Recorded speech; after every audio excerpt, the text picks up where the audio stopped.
Hello mga kautol, may gabi kay gabi naman gyud ron ngit-ngit gani kay 5:20 man mi gikan sa eskwelahan. So pag abot yun ako guys, nag-ilis dayon ko. Dahil ako din gibisita ang akong tanom ba nga kamatis kay kanang kuan man guni siya guys. Actually dito man guni gitanom sa gawas ang kamatis nato. Dayon kuan kanina ang i-approach siya kay kuan gisemento naman ang kalsada. So ako gid siyang gi-save, isayangan mo kumulabay. Gi-save na ko siya. Guys, ako siyang gitanom og replant na ko sa kaang. Then, kuan, actually, bisag gi-approach siya, namunga man gyapon siya guys. Pero, lahi gid atong, naa siya, gatubang gid siya sa karsada sa sunlight. Niya, wala siya matandog pa.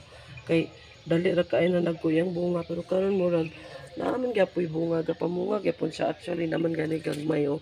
Pero kung dili na para sa itong naagi din, parang dili na kaya hamis ang yang tsura sa iyang bunga guys. So, hope nga makuan ni siya guys, mo padayon pagyapon ni siya guys. Then, kuan, maka-yield tag kanang harvest ani guys. Kay kamatis diri sa mga guys. Tulo ka buok 45 yata to. Or, gyud yung gagmay pag yun.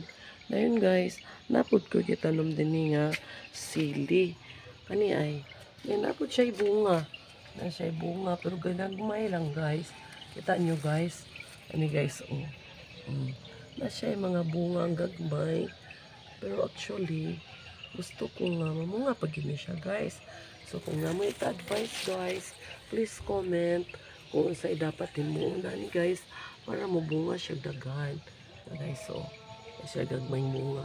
Itong niagi, naka-harvest naman may ani, pero dili gilingon nga plenty kayo ang harvest. Pero at least naka-harvest mi guys.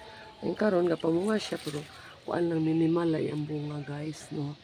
Ana. Dayon, napo ko sili din mi guys. Niya gamay pa siya, pero kuan, dagkon ta siya dahon, tambok ta siya, pero gikaon man siya og insekto guys. Katong advice sa kay nag-reels man pud ko guys, katong mga advice ako nga ikuan itamnan siya mga flowers in between kay ano parang kung na insekto dili siya maka-focus din sa atong mga tanom nga ato yung gigamit sa atong pagluto guys. Pero kuan actually naagyapon gyud napod gyapon gyud kuan kani guys gapon pa nako ni gitanom guys oh. Ano man akong utan guys, akong gikuan sa katong mga gulang-gulang na nga list, ako siyang gitanom gahapon. Wala na ako pilag kuha ang kanang iyang mga udlot para nga dili siya effort kayo sa iyang pagbunga or sa iyang pagdako. And kani guys, na po tayo kalamansi. Actually guys, nagpamulak na ni siya. Natingala ko kay katong nagsugod-sugod na mga ulan mo ron nangatagak iyang bunga. Ang kanipod guys, natay kanang lansunis. Taas-taas sigid siya guys, hapit na siya putupong sa kuan, sa tong firewall. Taas-taas sigid siya tanaw guys, gikan sa kuan, taas pa yung sa ubos na. Taas-taas na siya din. Murag na action na siya, murag na yung mga kuan, mga sign nga, murag bunga na to siya guys. Pero nawala man siya guys. Dayon kanipod guys, natay pa, pa sana siya grapes. Tanom ra gyud nako siya guys sa kaning dako-dako nga pot kay wala gyud tay space kay guys ya mahilig ba kita sa tanom guys.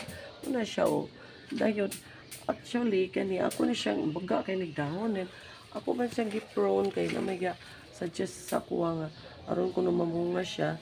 So paingon dito guys no sa tumoy atong gipalatay sa mga lansang nga gidukdok na to sa may semento. Dayon kanang katong akong malikan guys, gi-prone ako siya kay baga kay siya. Dahil ingon sila nga dapat kuno kung baga kay dahon sa grapes. Kwaon daw na para maka-focus siya pamunga. Dayon, mao na siya guys ang nitabo wala hanto do nag-wait pa ko nga mamunga siya. Napud tay pamengo guys. So, ngun sila sa akong gipalitan ani sa anang seedling nga kuan kuno ni gamay pa mamunga na at actually pagpalit na ko na siya bungang gagmay din. Murag wa man siya di padayon labi na kantong naulanan ang iyang na ang mga bulak na siya di padayon naputay pakuan guys o avocado. Ako na siyang gituyog tanom guys bisag limited itong space kay gusto ko nga pag uli na ko 1 year na lang ko guys mo retire na ko sa kung kuan sa kung pagka-maestra kung itugot sa Ginoo pabton pata kay Ginoo ra magigawid sa atong kinabuhi. So mo na siya guys. Ako na siyang giandam pa rin to. Ambot lang ka kung pwede pa baka na madala pa baka na siya madaot.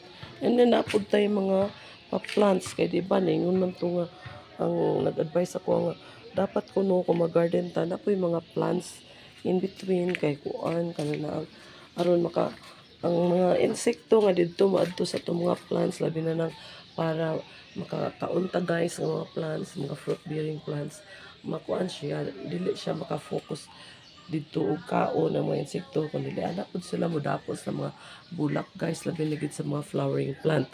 Dayon guys, mao ni siya karon mag-picture ko diri sa akong kuan guys no.